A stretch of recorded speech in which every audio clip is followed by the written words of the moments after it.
Hello, नमस्कार. स्वागत आहे तुमचे माझ्या चॅनलमध्ये. तर आज आहे श्रावणातला पहिला सोमवार. तर पहिल्या सोमवारी पूजा कशी करायची, की जी पहिली शिवामूठ आहे ती कोणती आणि कशी अर्पण करायची, आणि साधी सोपी पूजा अगदी घरामध्ये कशी साजरी करायची, हे सर्व आपण सविस्तरपणे या व्हिडिओमध्ये पाहणार आहोत. तर व्हिडिओ शेवटपर्यंत पहा. तर बघा, पहिल्या सोमवारी महादेवाच्या पिंडीवर तांदळाची शिवामूठ अर्पण करण्याची परंपरा आपल्याकडे आहे. तर ही शिवामूठ संपत्ती, सुख आणि अन्नधान्याची समृद्धी मिळवण्याची वाहिली जाते. आणि पहिल्या सोमवारी तांदूळ, दुसऱ्या सोमवारी तीळ, तिसऱ्या सोमवारी मूग आणि चौथ्या सोमवारी गहू किंवा जवस अशी मूठ वाहिल्या जाते. तर पूजाविधी कशी करायची ते आपण पाहू. तर कोणत्याही पूजेची सुरुवात ही आपण दिव्याच्या साक्षीने करतो. तर आधी दिवा लावून घ्यायचा आहे. गणपती बाप्पाला 5 वेळा पाण्याने, त्यानंतर 5 वेळा दुधाने किंवा पंचामृताने अभिषेक घालायचा आहे. 5 वेळा दुधाने किंवा पंचामृताने अभिषेक घातल्यानंतर पुन्हा आपल्याला 5 वेळा पाण्याने अभिषेक घालायचा आहे. पाहू शकता, इथे आपला बाप्पांना अभिषेक घालून झालेला आहे. त्यानंतर आपल्या देवघरातील महादेवाची पिंड घ्यायची आहे आणि आता आपण महादेवाच्या पिंडीलाही अभिषेक घालून घेणार आहोत. तर महादेवाची पिंड घेतल्यानंतर त्याच्या खाली एक बेलपत्र ठेवायचे आहे आणि त्याच्यावर महादेवाची पिंड ठेवून ओम नमः शिवाय, ओम नमः शिवाय असा जाप करत आपल्याला पिंडीवरही अभिषेक घालून घ्यायचा आहे. ज्याप्रमाणे आपण गणपती बाप्पांना अभिषेक घातला आहे त्याचप्रमाणे आपल्याला महादेवाच्या पिंडीलाही 5 वेळा पाण्याने, त्यानंतर 5 वेळा दुधाने किंवा पंचामृताने आणि त्यानंतर पुन्हा 5 वेळा पाण्याने असा अभिषेक घालून घ्यायचा आहे. आणि ही पूजा जर तुमच्या आसपास मंदिर असेल तर तुम्ही मंदिरात जाऊनही करू शकता, कारण मंदिरातील पूजेचे फळ हे आपल्याला अधिक पटीने मिळतं. कारण तिथलं वातावरण किंवा तिथलं सगळं म्हणजे तिथे एक पॉझिटिव्ह एनर्जी राहते. तुम्हाला जर शक्य असेल तर तुम्ही मंदिरात जाऊ शकता, नाहीतर घरीही ही पूजा अगदी साध्या सोप्या पद्धतीने करू शकता.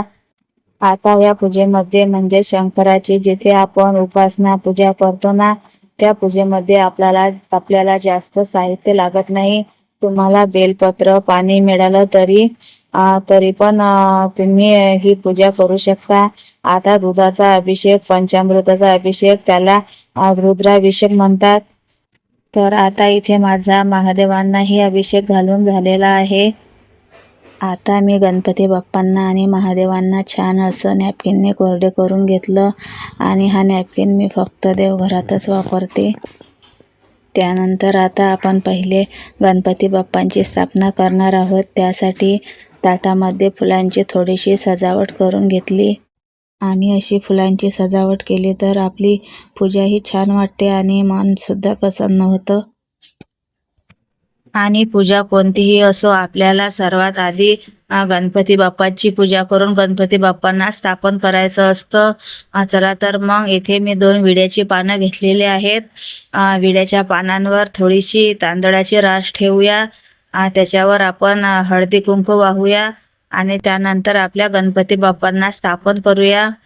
गणपती बाप्पांना आपण कोणत्याही कलरचे फूल, शक्यतो लाल कलरचे फूल वाहू शकता, पण लाल कलरचे नसेल तर कोणत्याही कलरचे फूल आपण वाहू शकतो.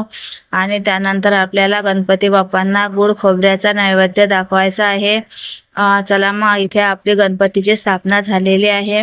आता आपण महादेवाच्या पिंडीची स्थापना करूया. तर आता आपल्याला महादेवाची स्थापना करायची आहे. स्थापना करण्याच्या अगोदर थोडेसे फुलं घेऊन त्यावर अक्षदा वाहून पिंड स्थापन केली आहे. त्यानंतर पिंडीवर वस्त्रमाळ घालून दिलेली आहे आणि धोत्र्याचं फळ आणि फूल हे आपल्या पूजेसाठी घेतलेलं आहे. तुम्हाला जसं जमेल तशी तुम्ही हे पूजा करू शकता. आता या दिवशी पूजेत धोत्र्याचे फळ आणि फूल याचा वापर होतो. बाकी इतर दिवशी आपण या फुलाला हात लावत नाही, पण श्रावण महिन्यातील 4ही सोमवारी आपण ही फुलं आणि फळं शोधत असतो. आणि बेलपत्र, आता तुमच्याकडे जर एक बेलपत्र असेल तर तेही तुम्ही चंदन लावून वाहू शकता आणि 108 बेलपत्र असतील तर तेही वाहू शकता. आणि आपल्याला पांढऱ्या फुलांनी आपली छान अशी पूजा सुशोभित करायची आहे आणि महादेवाच्या पिंडीलाही मी पांढरं फूल वाहून घेतलेलं आहे आणि बघू शकता पांढऱ्या फुलांनी किती छान अशी आपली पूजा दिसत आहे। आणि त्यानंतर एक गुलाबाचे फूल वाहून दूध साखरेचा नैवेद्य हे मी महादेवांना दाखवला आहे। आणि या ठिकाणी आपल्याला आता शिवामूठ वाहायचे आहे, तर मुठीत तांदूळ घेऊन आपल्याला मंत्र म्हणायचा आहे। तांदूळ मी आधीच ओले करून घेतलेले होते, तर आपल्याला मंत्र म्हणायचा आहे, शिवा शिवा महादेवा माझी शिवामूठ ईश्वरा देवा, मनातील इच्छा पूर्ण कर देवा। आणि ही शिवामूठ आपल्याला 3 वेळा अर्पण करायची असते आणि हा मंत्रही 3 वेळा म्हणायचा असतो। आणि नंतर आपल्याला इथे आरती करायची आहे। तुम्हाला जमत असेल तर करा, नाहीतर मोबाईलवर लावली तरी चालेल। आणि पाहू शकता इथं माझी साधी सोपी अशी महादेवांची पूजा झालेली आहे। तर आता नागपंचमीची छोटीशी पूजा मी इथेच मांडणार आहे आणि त्याच्याबद्दल थोडीशी माहिती तुम्हाला सांगणार आहे। नागपंचमी श्रावण महिन्यातील पहिला सण येतो आणि हिंदू धर्मामध्ये या सणाला विशेष असं महत्त्व आहे। तर श्रावण महिन्यातील जो नागपंचमीचा सण आहे तो शुक्ल पक्षातील पंचमीला साजरा केला जातो आणि या दिवशी नागदेवतेची पूजा केली जाते। आणि यामागे एक पौराणिक कथा सुद्धा आहे, ती तुम्हाला सांगते। तर एका शेतामध्ये शेतकरी आपल्या शेतामध्ये नांगरटी करत असताना नागाची पिल्लं मरण पावतात। हे पाहून नागिनीचा संताप होतो आणि ती नागिन मग तिचा बदला घेण्यासाठी त्या शेतकऱ्याच्या घरी जाते। तेव्हा तिथे शेतकऱ्याची सुवासिनी मुलगी म्हणजे शेतकऱ्याची बहीण नागिनीला दूध आणि साखरेचा प्रसाद देते आणि गोड बोलून नागिनीला क्षमा मागते। तेव्हा नागिन त्या मुलीला प्रसन्न होते आणि त्या मुलीला आपला मानलेला भाऊ मानते। आणि नागपंचमीच्या दिवशी जेव्हा ती बहीण आपल्या माहेरी येते तेव्हा ती बहीण नागदेवतेला ओवाळणी आणि आशीर्वाद देते। तेव्हापासून बहीण आपल्या भावाला म्हणजेच नागदेवतेच्या रक्षणासाठी नागपंचमीचा सण साजरा करू लागली आणि तेव्हापासून बहिणीच्या रक्षणासाठी नाग हा भाऊ मानला जातो। तर बऱ्याच माझ्या ताईंना हा प्रश्न असतो, तर आम्हाला तर भाऊ नाही, मग नागपंचमीचा उपवास करायचा की नाही करायचा? तर हा उपवास भाऊ नसला तरी केला जातो, कारण मानलेला भाऊ हा नागदेवता असतो। तर आता अगदी साधी सोपी नागपंचमीची पूजा मांडणी कशी करायची ते मी तुम्हाला सांगते। तर बघा आता नागपंचमीच्या पूजेची मांडणी ही अगदी साधी सोपी आहे। आपण आपल्याकडे जसं साहित्य उपलब्ध असेल तशा प्रकारे नागपंचमीची पूजा मांडणी करू शकतो। जर तुमच्याकडे फोटो किंवा नागदेवतेची मूर्ती वगैरे असेल तर तुम्ही तेही पूजेत ठेवू शकता, पण आता माझ्याकडे इथे फोटोही नव्हता आणि मूर्तीही नव्हती, म्हणून मी इथे तांदळाने 4 नागदेवता काढून घेतलेले आहे। म्हणजे एक नर नागदेवता, एक मादा नागदेवता आणि 2 त्यांची पिल्लं असे त्यांचे पूर्ण कुटुंब काढून घेतलेले आहे। आणि ही पूजा तुम्ही जर घराच्या जवळपास वारुळ असेल तर तिथेही जाऊन करू शकता, किंवा शक्य नसेल तर देवघराच्या आजूबाजूला किंवा घरात कुठेही आपण ही नागदेवतेची पूजा करू शकतो।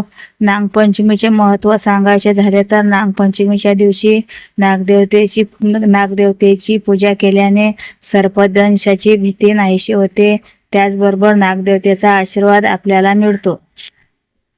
तर आता मी इथे नागदेवतेला हळदी कुंकू वाहून घेतलेला आहे आणि त्यानंतर वस्त्रमाळही घालून दिली आणि घरातील एक धागा पिवळा करून घ्यायचा आहे आणि तोही वाहायचा आहे। आणि ही पूजा झाल्यानंतर तो धागा आपण आपल्या हातामध्ये बांधायचा आहे। त्यानंतर फुलंही वाहून दिलेली आहे आणि नागदेवतेला शक्यतो लाह्या फुटाणे आणि दूध साखरेचा नैवेद्य आपण दाखवतो, त्यामुळे माझा नैवेद्यही येथे अर्पण करून झालेला आहे।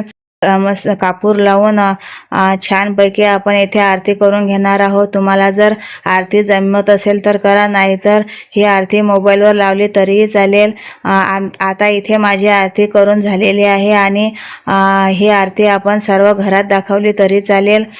तर अशा प्रकारे माझी महादेवांची ही पूजा करून झालेली आहे आणि नागपंचमीची ही पूजा करून झालेली आहे। तर तुम्हाला माझी पूजा करण्याची सोपी पद्धत कशी वाटली हे कमेंटमध्ये नक्की सांगा। आपल्या व्हिडिओला जास्तीत जास्त लाईक करा आणि चॅनलला सबस्क्राईब करा। भेटू उद्याच्या नवीन व्हिडिओमध्ये, तोपर्यंत सर्वांना बाय बाय।